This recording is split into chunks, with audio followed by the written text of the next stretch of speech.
Nag-expire na ba ang inyong driver's license at plano niyong mag-renew? O kaya ay kukuha lang kayo ng student permit pero hindi mo alam kung saan ka pupunta o ano ang mga kailangan mong dalhin? Bibigyan ko kayo ng mga tips at listahan ng mga branches ng LTO at mga kailangan niyong ihanda bago kayo pumunta sa LTO na malapit sa inyong lugar. At sa dulo ng video, ituturo ko din kung paano tayo gagawa ng appointment sa LTO website at magkano ang babayaran natin sa renewal at sa student permit. Tara, sana natin. Reminder lang po, ang LTO renewal ay po pwede ng 10 years, okay? Kung kayo ay walang violation ng traffic laws. At kung may isa kayong violation ay 5 years lang ang inyong makukuha sa inyong driver's license validity. Reminders din sa proseso, number 1 ay dapat ma-identify nyo ang inyong license type o klase ng lisensya. No? So magkakaiba po kasi yan, depende po sa klase ng lisensya. So meron tayong student permit, meron tayong non-professional, meron din tayong professional, at meron din tayong conductor's license. Okay? Ano naman ang mga requirements ng student permit sa LTO? Okay, unang-una kailangan ng birth certificate na approved by PSA o galing sa PSA. Meron din dapat tayong valid ID. Kailangan din ng medical certificate at ng theoretical driving course na kayo ay nag-practice o nag-aral ng mag-drive. Okay? At kung kayo naman ay married, kailangan ng certificate na marriage from PSA. So magkano naman ang babayaran natin sa pagkuha ng lisensya ngayon 2024? Ang total cost ay 317. Okay? So yung permit fee ay 150, ang application fee ay 100 at ang computer fee ay 67. Kaya ang total ay 317. Ano naman ang mga requirements ng student permit? Okay, at least 16 years old po pwede na kumuha ng student driver's license o student permit. Okay, at dapat meron kayong theoretical driving course. Mga kailangan naman documents para sa renewal ng driver's license.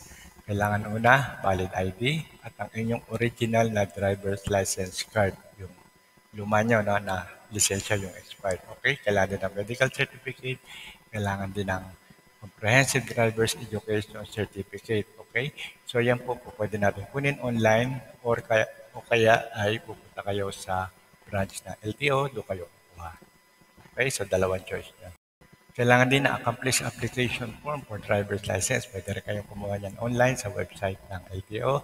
At kung kayo ay mayroong traffic violation, kailangan cleared po yan. Wala kayong pending na huli o merong violation sa traffic. Then, what you need to do before going to an LTO office? So, ano mga kailangan nyo gawin?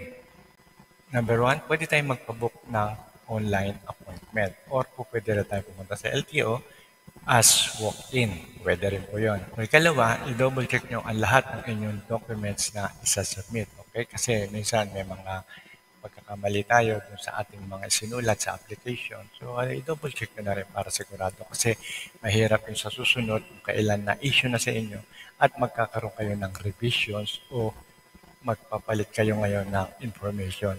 Okay? So, mas maigi one time, correct lahat.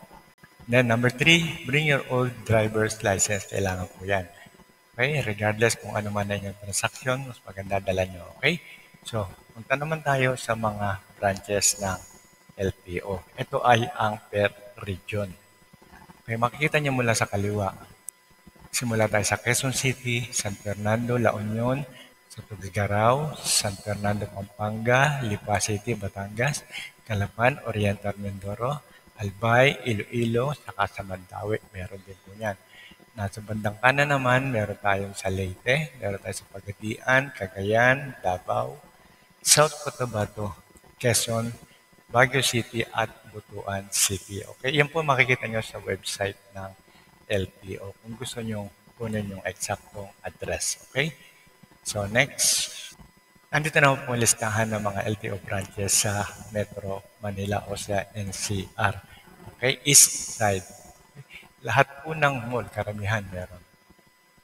Simula po tayo sa Ali Mall, California Garden, Eastwood, Evercotesco, Fisher Mall, LTO Diliman, La Loma, Marikina, meron din sa Mandaluyong, Novaliches, Pateros, Pasig, Quezon City, meron din po yan. Okay? Kung gusto niyo po makuha ang specific na address at telephone number ng mga listahan na ito, ay ilalagay ko po yan sa description.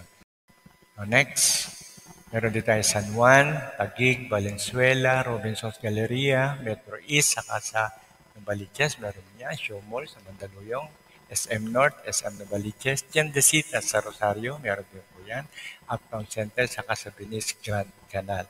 Okay, paalala ulit, ang address at ang contact numbers ay pwede niyo makuha sa description. Okay?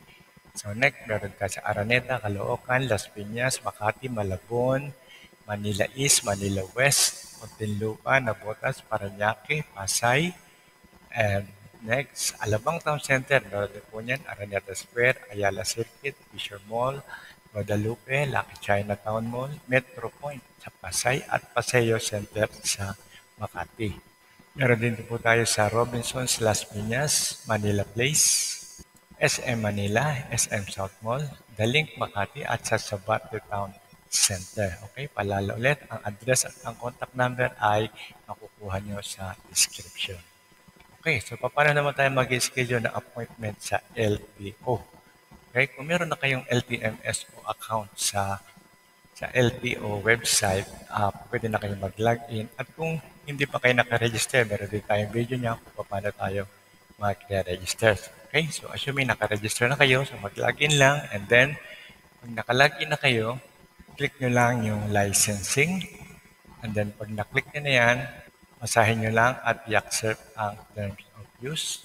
Click nyo lang yung accept, and then pili na kayo ngayon kung ano ang inyong purpose, pwedeng student, pwedeng driver's license, o kaya ay conductor's license. Okay?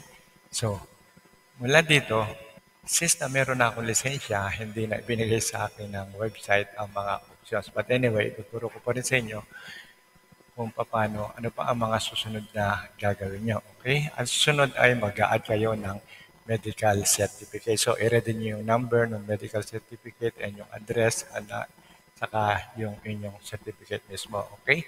And then, mamimili kayo ng LTO office kung saan kayo magre-renew o saan kayo kukuha ng permit, ng student permit.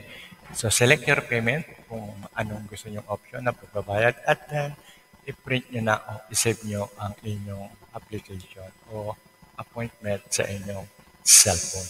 Okay? So, straightforward lang po yun. Sundin nyo lang. Dire-diretso na po yun. Okay? And then, next. Magkano naman ang babayaran natin para sa driver's license at sa renewal? Okay? So, sa student permit ay 250 at sa new driver's license ay 685. Ang driver's license renewal naman kapag hindi pa expired ay 585. At kung na-expired na ng 1 year ay 660. At pagka 2 years ay 785. At more than 2 years ay 910. Okay? So more than 2 years po yan hanggang maximum 10 years. Pwede pa pong i-renew. Okay? So, magkano naman ang medical exam? 300 pesos po yan per transaction. So, reminder lang sa medical exam, kailangan po ay accredited ng LTO ang inyong pupuntahan. Okay? Dahil ipapadownload po yan sa inyong application. Okay? So, next. Meron po tayong mga videos na po pwede nyo rin panoorin tungkol sa LTO, kamukha ng reviewer. Meron din po tayong reviewer niyan, yung mga exam, sample exam na kukunin nyo sa LTO. And then, meron din po tayong mga dapat malaman bago tayo mag-apply ng professional or non-professional driver's license. Meron din tayong LTO update sa mga masuna o expired na lisensya. Saka ang renewal, meron din tayo nan. Meron din tayong first time na kukuha pag student permit. And then, lastly, meron tayong good news dahil nagkaroon tayo ng problema before na wala tayo na stock ng mga plastic cards. Okay, so hanggang dito na lamang po at sana may natutunan na naman kayo sa ating video. At huwag na huwag kakalimutan mag-like, subscribe, and share na rin ang ating video. At huwag nyo na yung kakalimutan na i-follow ang ating FB page. Okay, kung meron pa kayong comment o katanungan, comment nyo lang sa baba. At mula po sa Promac TV, maraming pong salamat and God bless.